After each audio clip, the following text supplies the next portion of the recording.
Good afternoon and welcome to Grandma Tilly's Tea Time Talk. I'm glad you joined us today.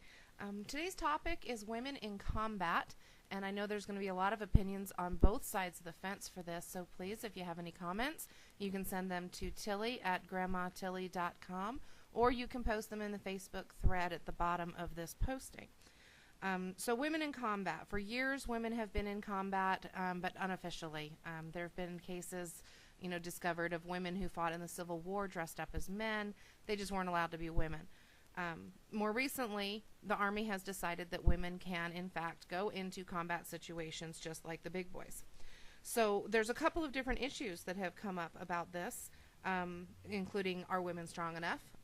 Also about, the privacy issues in combat, and the likelihood of sexual assault. We're going to take these one at a time. The first one is on the topic of strength. And I find it really interesting because there are some women out there who, not for nothing, are stronger than some men. There are some men out there who can't pull their weight in combat.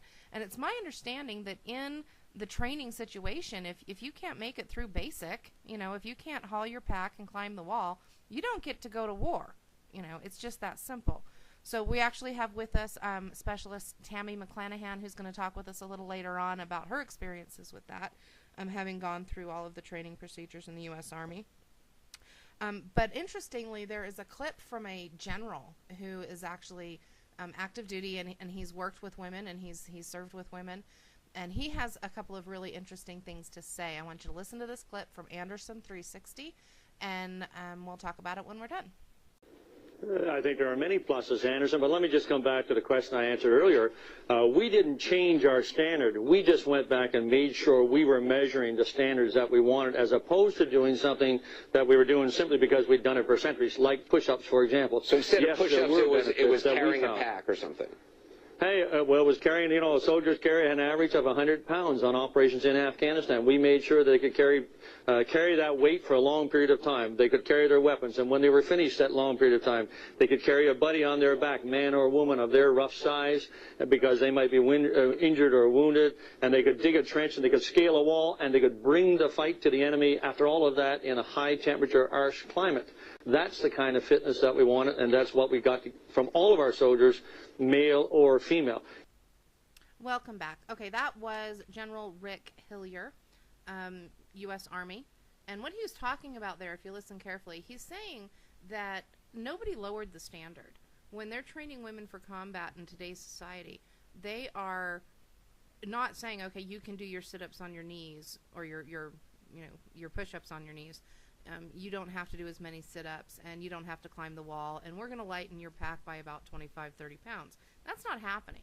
They were testing these women and making sure that they could keep up with the rigorous demands of combat, because that doesn't change if you are a female as opposed to a male. You still have to be able to do the job. If a woman wants to do that job and is physically fit enough to do that job, I'm not going to do it, but there are women who can, then I say let them. I don't see a problem with that at all. Which brings us to what benefits these women may bring to the combat situation. The war that we are in now is taking place in a part of the world that a lot of us don't understand. Women have different roles in that society. In some cases, as you're going to hear General Hillier talk about in this next clip, the women are not allowed to even speak to a man. It is against their religion, it's against the law of their land, and they were having a really hard time communicating with some of the villagers they would come across in combat situations because of these restrictions. Women in combat can change that. They can actually bring a lot of benefits to certain situations. Listen to what the general had to say. In actual combat operations, we found many pluses. Just simply out in villages amongst the population of Afghanistan, our male soldiers simply could not speak to the females that were in the area. You simply cannot do that. Our female soldiers could talk to them, could obtain all kinds of information, sometimes very actionable intelligence, actually disseminate their own messages themselves, start to build a rapport with the people that we were there to help, and they could do things that male soldiers simply could not do simply because they were female, and at the same time, they could do everything else that we asked them. There were many pluses. Alrighty then. Hoo-wah. Go girls. Okay. So they're providing benefits in combat. and this has already been tested. I mean, they've already been in these situations. He's not speaking in terms of what if, and this is what we suspect will happen. This is what has been happening. So that takes us down to the next argument against women in combat. Historically, it has had to do a lot with privacy. How are you going to account for, two different genders in a foxhole in a combat situation?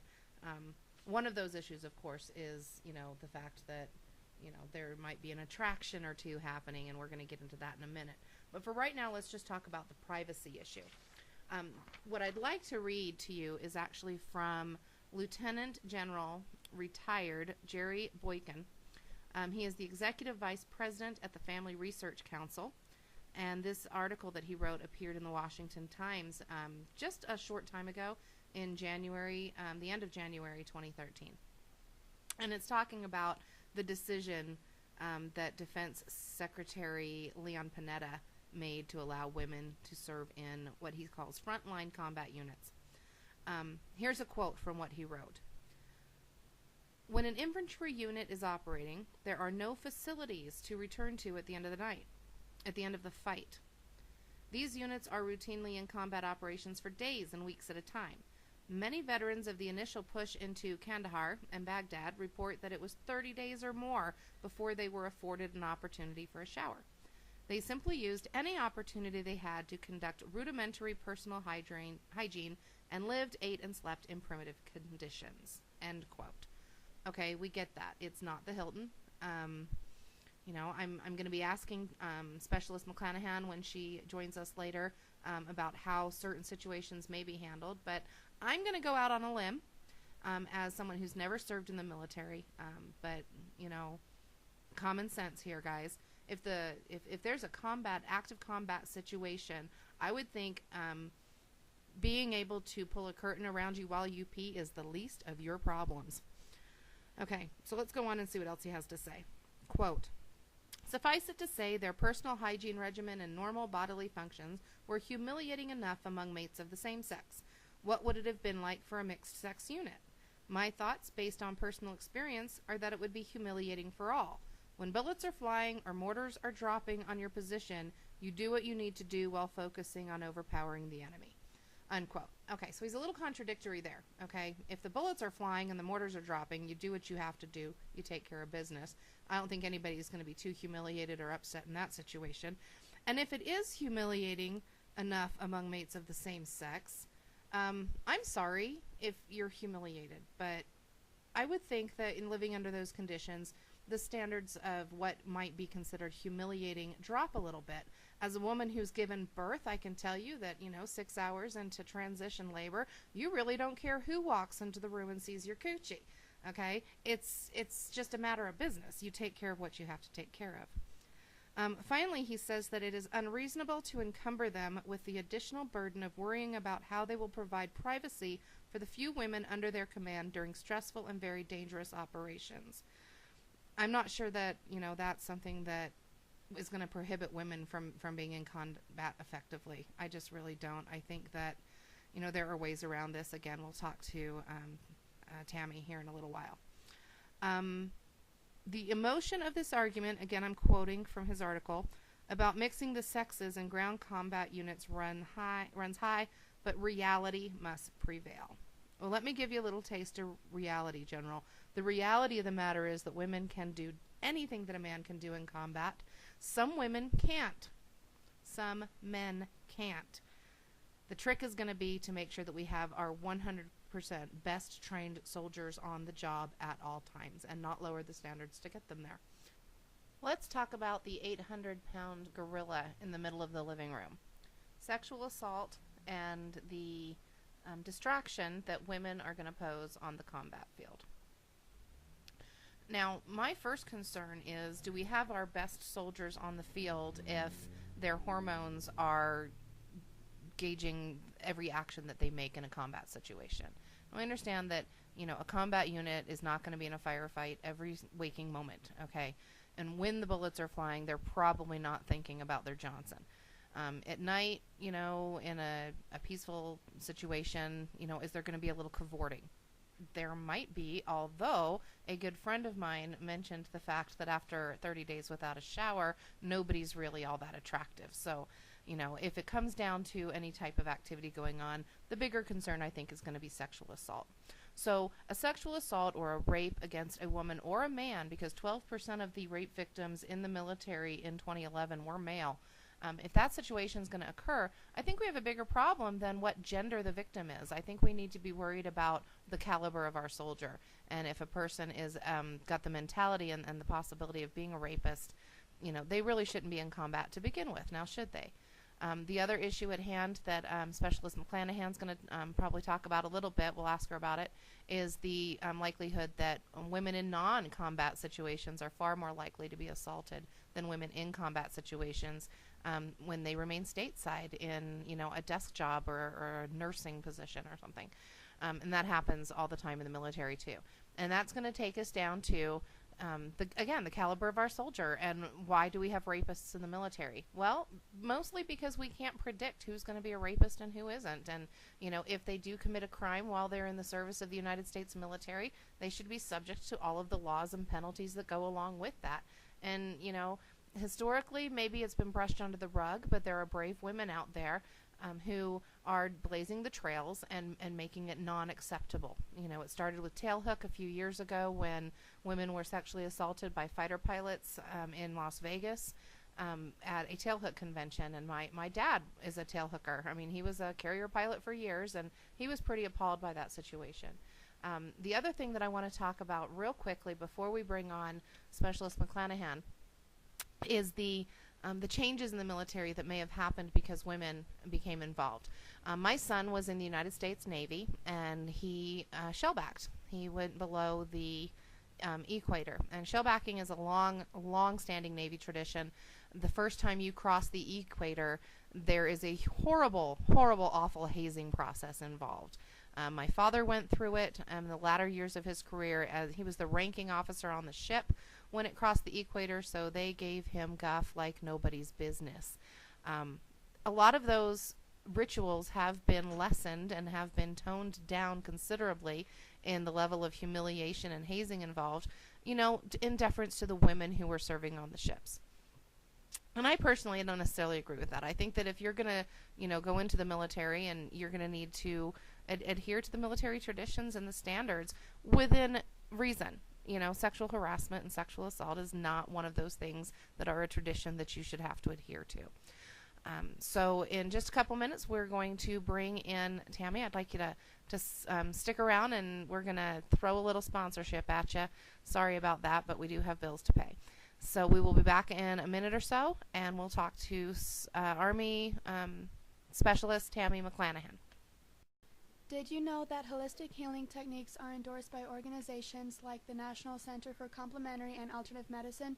This government organization was founded to fund research and collect information about the very methods the Wellspring Center for Holistic Healing provides to our local community every day. From essential oils to therapeutic massage and energy healing, the Spring can help you find better health and a new attitude to go right along with it. Contact the Spring at 801-472-6024 today to find out more. Welcome back. Thanks for hanging out with Grandma Tilly on the Tea Time Talk today. Our special guest today in the studio is Specialist Tammy McClanahan, United States Army, retired. Welcome, Tammy. Thank you for talking to us today. Thank you for having me. So tell us a little bit about yourself. When were you in the military? I enlisted in 2008. Okay.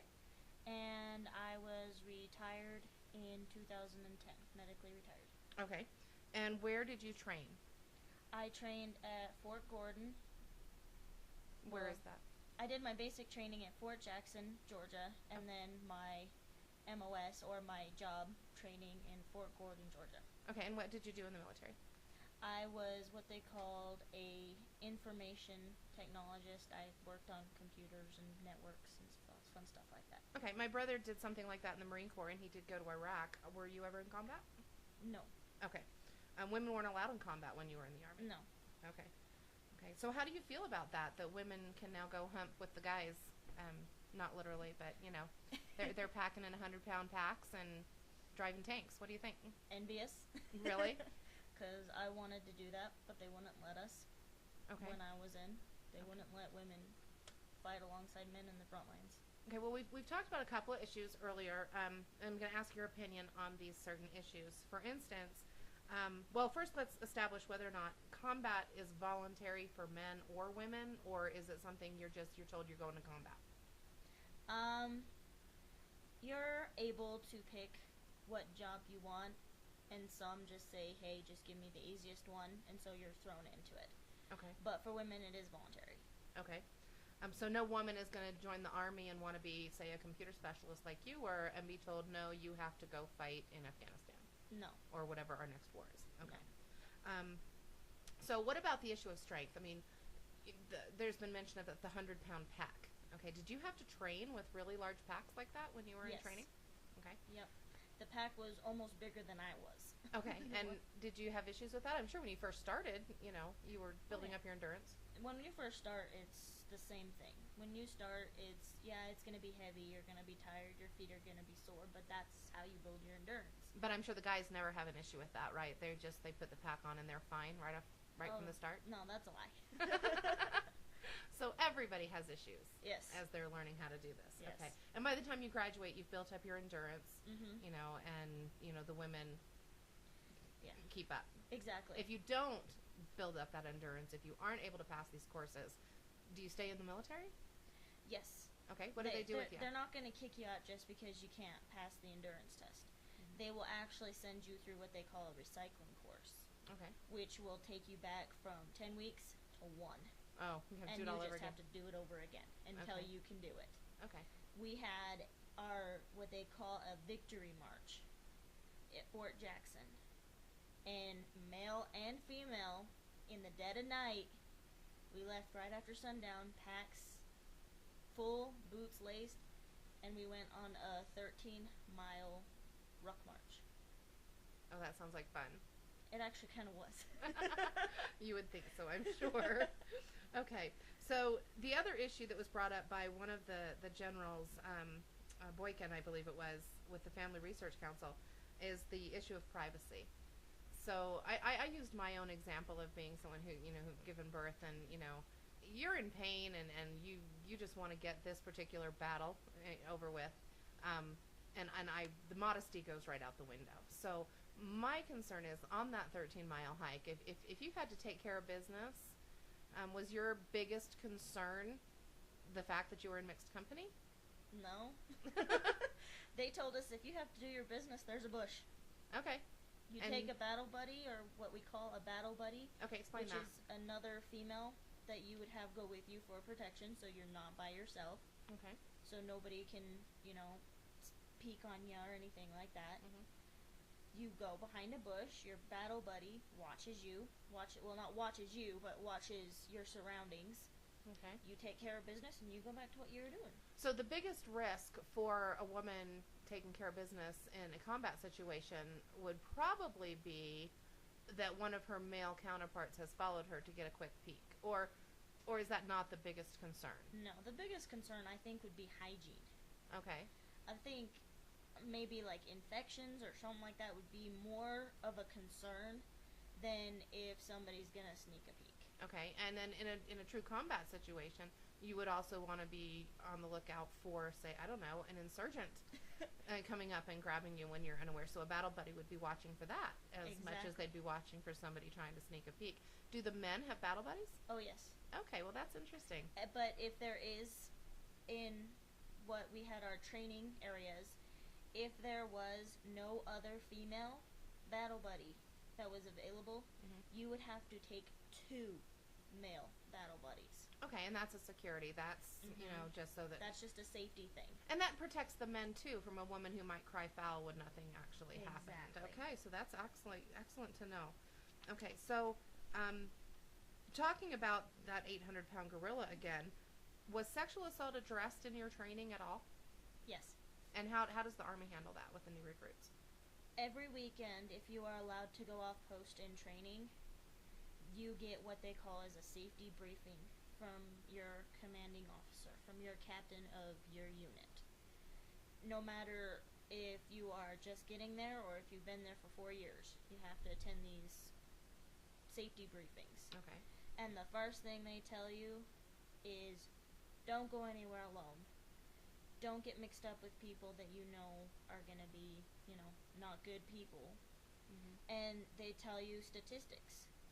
They tell you about, okay, well, there was so-and-so, private so-and-so, and private so-and-so got drunk and they did this. Well, they came back and she cried wolf, got him discharged dishonorably because they went off by themselves. Okay. Kind of a thing. Okay.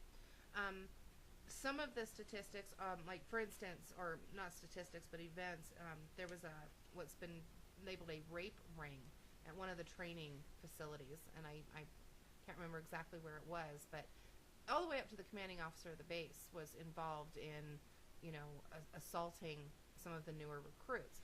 These women are having a really hard time, or did back in the late 90s, meting out justice. Okay, these are the women that I consider trailblazers, because I think that what you experienced is the benefit of what they went through, because I think some things were swept under the rug. It's a boys' club, early on, and so that's good that things have changed a little bit, at least since the 90s. And then finally, the last thing that I wanted to talk to you about was, and I'm looking at my notes here, got privacy issue, combat, and strength. I think that was it, actually. Is there anything else that you wanted to share about your personal experiences in combat? Or not in combat, but wishing you had gone? Do you think women are brave enough? Oh, yeah. There are some women out there that I know could kick the boots off of some guys. Well, and here's an interesting question, too, that I hadn't thought of until just now. What about the rescue syndrome? Do you think that the men are going to put themselves more at risk for a female compatriot than they would for a male? Honestly, if the bullets are flying and the mortars are coming down, they're going to be watching their own backs. Mm-hmm. And they're going to be watching their buddies' backs, whether male or female. Okay. Because in soldiers' mind's eye, they want everybody to come home. Because I've seen it firsthand, not only with my father, but with my ex-husband, with friends who have gone overseas and actually have fought in those really harsh, frontline scenarios. They want everybody to come back. Mm-hmm. So whether it be male or female, they're going to watch their backs, no matter what. Okay, now let's talk about the conditions that are in those really harsh situations. We've seen the pictures. Anyone who was online at the beginning of the war saw the pictures of the advanced troops sleeping in what looked like little personalized graves, basically. They would dig a hole in the dirt and they'd lay down on it. My understanding is that is because if bullets start to fly, they're beneath the surface, and it gives them some measure of cover. It's dirty, it's sweaty, there's no showers, there's no latrine, there's no PX, and you've got people stateside collecting chapstick to send to you. Is that something that a woman can handle for 30 or 45 or 60 days in an advanced troop situation? Or are these girls going to start crying and saying, oh my gosh, I need to wash my hair? No. I think that if a woman is, I hate to say it, but man enough Mm-hmm. to say, I want to be in a combat She's unit. volunteering. Yeah, if you're going to put yourself up for it, you might as well deal with it, in a sense. Yes, women have emotions. We have that special time of the month. Mm-hmm. That's nature. So is being a little soft-hearted. But when you see somebody pointing a rifle at your head, you're going to shoot back. Okay, there you go. Now, you brought up, the condition of being a woman. Okay, and I'm going to say that there's no accounting for taste, or passion has its own way of doing things. Let's say a gentleman soldier and a lady soldier hook up in a combat situation, out of fear or madly in love with each other, or they're just scared, or for whatever reason, they hook up. Okay, what about the pregnancy issue? Do you think that women who go into combat should have mandatory, as foolproof as possible, birth control? In other words, should they be required to have an implant for birth control so they don't forget to take their medicine every day? I mean, you can't really do that in combat. or an IUD of some kind, or do you think that that should just be left up to the integrity of the individual? Don't get knocked up while you're in Baghdad. Well, according to UCMJ, it's the integrity of the soldier. Okay. It's if you want to be on, say, some type of birth control or something that'll help you not get pregnant, then that is completely up to the soldier. Okay. However, if you truly wanted to, I don't know, go against the rules, and the reason that I brought that up is because when my ex-husband was in the military, and he was in the Navy, he was stationed on the USS Yellowstone. They went on a med cruise. Prior to deporting every female on the ship, and it was one of the first military vessels that accepted women on board for cruises specifically, every single woman had a pregnancy test. And those who were pregnant, you know, they were married, whatever, for whatever reason, they were pregnant, they did not deploy. And then they took 2 weeks or so to cross the Atlantic, and everyone was tested again because there was a brouhaha brewing, and a great majority of the women on board that ship were offloaded and returned to the United States pregnant, and none of them were given a pass. None of them were told, hey, oh, we're sorry, you know, you're pregnant now, you don't have to do your job. Every last one of them, unless they could prove, you know, hey, you know, I must have gotten pregnant the day I left with my husband, they were discharged from the military. So you don't get a pass for that. no, Okay. not at all. And women who take their career seriously aren't going to allow that to happen anyway. No. Okay. Well, thank you very much for joining us, Tammy. I appreciate all of your insight, and we'd love to hear from you. So if you see this on Facebook and you want to put your comments in, please do so. If you'd rather email privately or anonymously, you can do that to Tilly. That's TILLY at grandmatilly.com, and we'll respond on Facebook. Thanks again for joining us, and our next episode is coming in a couple of days.